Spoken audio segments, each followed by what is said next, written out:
Friends, आज के इस वीडियो में हम आपको बताएंगे यूपी पॉलिटेक्निक के समांतर श्रेणी के बारे में। यूपी पॉलिटेक्निक के फर्स्ट सेमेस्टर की क्लासेस जो है लगातार यूट्यूब पे चल रही हैं।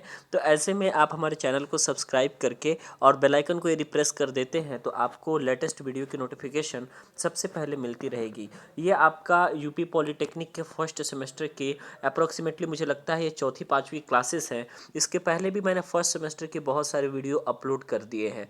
तो ऐसे में आपने यदि वो सारी वीडियो नहीं देखी हैं तो कृपया करके जा करके देख लीजिएगा, ताकि और उसके बाद हमें बताइएगा कि वीडियो आप लोगों को कैसा लगा। यहाँ पे मैं बहुत ही आसान तरीके के साथ सभी चीज़ों को बताने वाला हूँ। यहाँ पे आप देख लीजिए, सबसे पहली बात क्वेश्चन ये है कि यदि ए बी सी समांतर श्रेणी में है तो सिद्ध करना है कि 1/BC 1/CA और 1/AB भी समांतर श्रेणी में होंगे। मैं आपको बिल्कुल भी इस तरीके से नहीं बताना चाहता हूँ जो तरीका आप लोगों के लिए कठिन लगेगा। ठीक है, हमको क्या करना है, आसानी के साथ कैसे हमको सॉल्व करना है तो वो देख लीजिए। सबसे पहली बात 1/BC हमारे पास है, उसके बाद देख लीजिए 1/CA हमारे पास है, उसके बाद देख लीजिए 1/AB हमारे पास है। ये तीन चीज़ हमारे पास है। हमको दिखाना है कि ABC समांतर श्रेणी में है। ठीक है, तो इसके लिए हमको क्या करना पड़ेगा कि ABC से गुणा करने पर, ठीक है, यहाँ पर ये कॉमा लगा देते हैं। तो ABC से यहाँ पे गुणा करेंगे तो जैसे ही हम यहाँ पर ABC से गुणा करते हैं, ठीक है, तो ये क्या हो जाएगा, आपका तीनों में गुणा करना पड़ेगा। यहाँ भी आपको क्या करना पड़ेगा, ABC से गुणा करना पड़ेगा।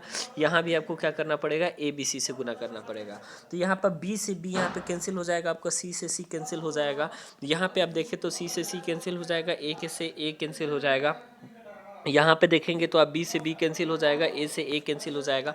यहाँ पे बच्चा A, यहाँ पर बच्चा B और यहाँ पर बच्चा C। तो इस तरीके से आप कह सकते हैं कि ABC जो है ये समांतर श्रेणी में होगा। सिर्फ और सिर्फ आपको क्या करना है, ABC से आपको गुणा कर देना है और उसके बाद आपका जो है नीचे वाला जितना पोर्शन है, जैसे कि BC हुआ, CA हुआ, AB होगा, ये तीनों के तीनों आपस में कट जाएंगे और कटने के बाद आपके पास बच जाएगा ABC, जो कि आपका समांतर श्रेणी में होगा।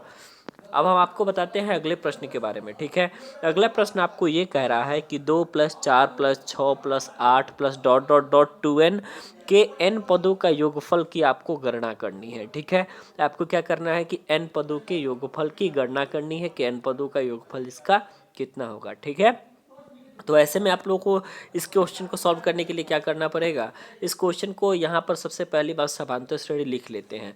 तो लिख लेते हैं कि दिया गया जो समांतर श्रेणी है वो है आपका 2 + 4 + 6 + 8 + ... +2n। ठीक है, यहाँ पर ये दे दिया। यहाँ पर हम जानते हैं किसी भी समांतर श्रेणी का प्रथम पद जो होता है उसको ए से रिप्रेजेंट करते हैं।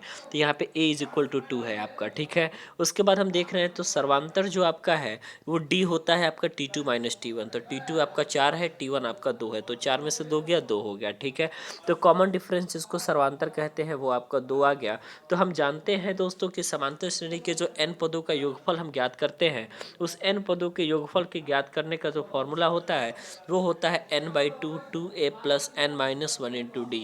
ये क्या होता है, आपका n पदों के योगफल के ज्ञात करने का फॉर्मूला होता है। ठीक है, तो ऐसे में अब हमको क्या करना है, अब हमको करना है कि n/2 और उसके बाद 2a, a के जगह पर हम 2 रख देंगे क्योंकि हमारा प्रथम पद 2 है। n - 1 × d के जगह पर भी 2 रख देंगे क्योंकि हमारा कॉमन डिफरेंस 2 है। और इस तरीके से सॉल्व करेंगे तो n/2 4, 2 × 2 4 हो जाएगा, प्लस n - 1 × 2 से अंदर मल्टीप्लाई कर देंगे तो 2n - 2 हो जाएगा।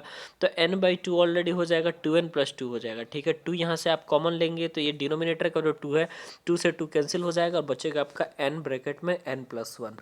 तो इस तरीके से आप यह ज्ञात कर पाएंगे कि किसी भी समांतर श्रेणी में n पदों के योगफल की गणना हम कैसे करते हैं। जैसा कि आप देख सकते हैं कि 2004 का भी प्रश्न है, काफ़ी बार जो है यूपी पॉलिटेक्निक में फर्स्ट सेमेस्टर में पूछा जाता है। तो इस तरीके के ये महत्वपूर्ण प्रश्न रहे दोस्तों जो कि हमने आपको बताया है। तो क्लासेस कैसी लग रही हैं आप लोगों को दोस्तों, आप जो है कमेंट करके हमें ज़रूर बताइएगा। वीडियो देखने के लिए बहुत बहुत धन्यवाद।